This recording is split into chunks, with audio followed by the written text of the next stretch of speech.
Всем добрый день, дорогие подписчики. У меня уже практически вечер, рабочий день закончился.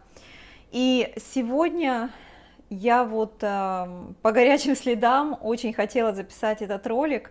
И я очень надеюсь, что данный ролик просмотрит какое-то количество людей и поможет, да, какому-то количеству людей.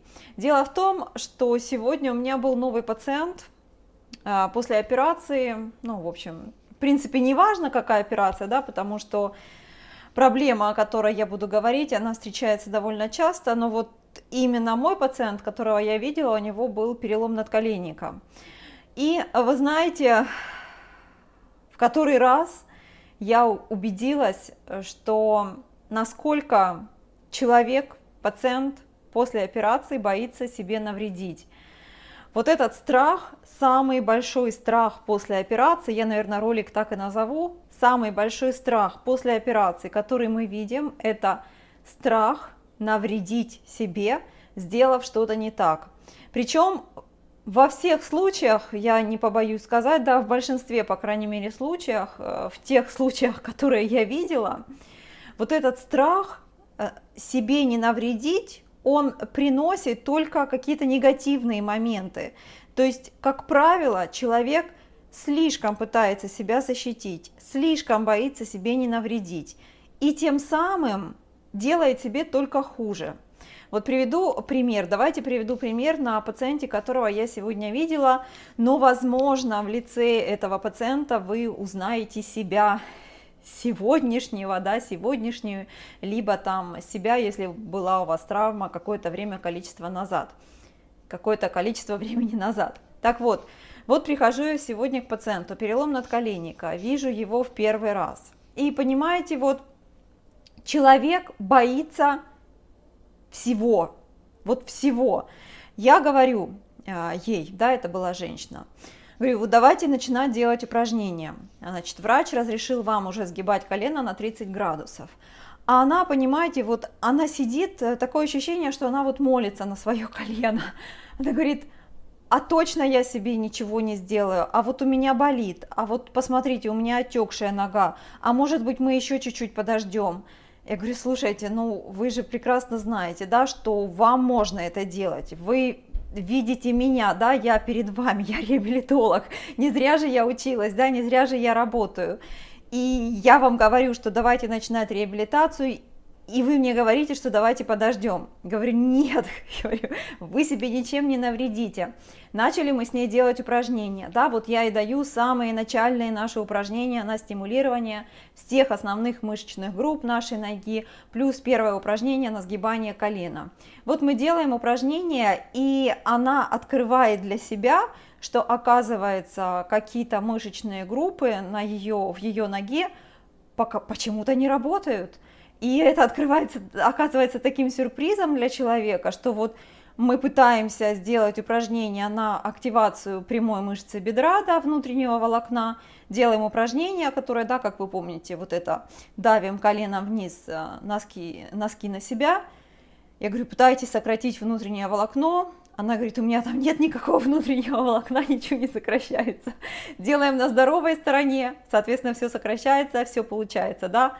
Она не понимает, почему так, прошло только там 2 недели, а уже куда подевались мышцы, почему мышца не сокращается, да. То есть делаем мы с ней упражнения также на активацию внутренних мышечных групп, это мышечная группа, приводящая ногу, да, то есть упражнение вот это, кладем валик между колен и зажимаем валик между колен, да, значит, активация внутренних мышц нашего колена. Она говорит, у меня ничего не сокращается. Я реально пробую, да, вот так ладошки кладу, внутренние мышцы, со здоровой стороны все прекрасно чувствуется, с больной стороны что-то там вообще чуть-чуть, никак, кое-как. Да, буквально прошло 2 недели. И понимаете, вот этот страх, да, страх человека начать делать реабилитацию, начать делать упражнения. Дальше говорю я ей, давайте я вам покажу самомассаж. В общем-то, в вашем случае, так как у вас было какое-то время обездвиживания сустава, ортез, да, то вам бы хорошо поделать хороший такой самомассаж. Начинаем мы делать вместе с ней самомассаж в первый раз. Я, значит, делаю, да, с маслом карите, говорю ей, ну давайте, теперь вы. Вот она берет, делает самомассаж, так вроде бы нормально делает, да, снизу вверх, доходим мы до колена. Доходим мы до надколенника, и она вот прям, знаете, вот так вот, ну вот себя вот так поглаживает, вот чуть ли не молится на свой надколенник. Я говорю, слушайте, говорю, я вам так разве делала самомассаж? Она говорит, нет, вы немножко сильнее давили. Я говорю, ну так давайте делайте тоже так, да, и вот человек боится. В общем, да, вот пока по горячим следам, пока вот у меня сегодня были вот такие яркие впечатления от общения с моим новым пациентом, я бы вам хотела сказать, дорогие мои, все, кто будет этот слушать ролик и кто находится в самом начале своей реабилитации, помните о том, что первые недели после нашей травмы, они являются бесценными, бесценными. Вот что вы... Как вы научитесь справляться со своим страхом, да, вот чтобы вы научились слушать свой сустав, слушать свое тело, вот прислушивайтесь к своей боли, да, вот когда вы делаете, если вы что-то делаете, то слушайте, что вы слышите, да, как отвечает вам сустав. Если вы делаете себе самомассаж, и если от него вам только лучше, значит, положительный эффект есть, да, то есть от этого будет вам лучше. Если вы делаете упражнение, да, допустим, какое-то упражнение, и вам безумно больно, допустим, да, вам хочется кричать, вам хочется плакать, то нет, вы делаете это неправильное упражнение.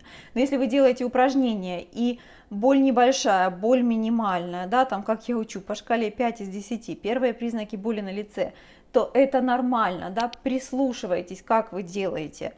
Вот прислушивайтесь, какая у вас боль, посмотрите, какие у вас ощущения, какие ощущения наступают после того, как вы сделали, да, то есть боль не должна оставаться более чем на 1 час после выполнения ваших упражнений.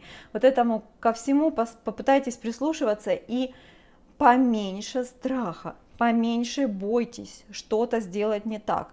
Потому что вот этот страх, да, в вашей голове страх, когда вы боитесь сделать что-то не так, он, понимаете, это имеет намного большее негативное влияние на всю вашу реабилитацию, чем если бы вы делали и в какой-то степени как-то где-то вы могли бы навредить. Да, вот этот страх, старайтесь с ним бороться, то есть эффект, негативный эффект от вашего страха, он будет перекрывать все.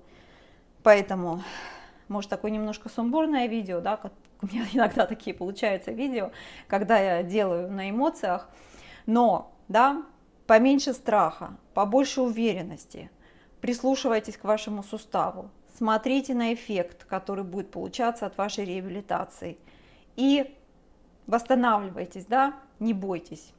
Все, вот такой вот ролик о вашем самом большом страхе после операции, да, после травмы, то есть страх навредить себе. Все, буду рада, если кого-то этот ролик немножко, знаете, так встряхнет.